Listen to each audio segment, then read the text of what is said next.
Today we're talking about Annihilation, the new map pack for Call of Duty Black Ops. We have 4 new multiplayer maps: Hangar 18, Silo, Drive-In, and Hazard, and a new Zombies map called Shangri-La.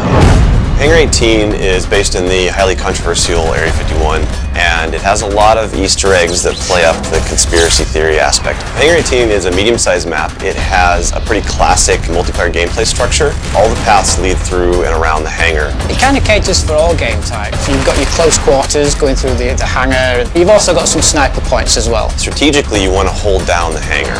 If you can work with your teammates to really control the 4 main flow points, then you're going to dominate the map. Silo is based on a Russian underground nuclear missile silo construction site. It's probably one of the largest maps in the entire game. Silo favors players who take their time because there's a lot of flank routes and a lot of interconnecting paths. So players who are smart and use decoys and pay attention to the mini-map are going to be more successful. You can't really stick around in one place for too long because you're going to get shot from multiple angles. You really need to learn how to play the map, how the paths flow, and you need to stay on the move. Nuketown was a really hugely successful and popular map with Black Ops, and we wanted to do another map in the DLC that kind of emulates that style of gameplay. Drive-In's a fairly small map, but it does have a variation of battles. You've got the wide open area in the middle, the actual Drive-In itself, but then you do have close quarter battles down the side. So Hazard was inspired by one of our World at War maps called Cliffside, but it's a complete reimagining of it.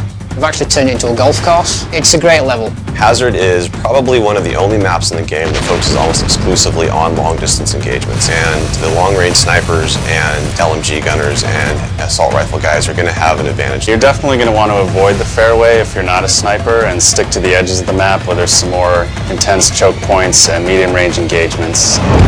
The story in Shangri-La is shrouded in mystery. I love to leave it up to the fans to derive their own ideas from it and also discover the facts that we put in there. I hope they really get the sense that we've taken this to just a whole nother level with the new weapons, the new environment, the new ways of getting around the map and things like that. There's a lot of holding areas, escape hatches, and things that let you get out at the last minute, which is a contrast to Call of the Dead where it was a very wide open map. This is a much tighter map. Don't hold out too long. If things look like they're getting rough, get out of there.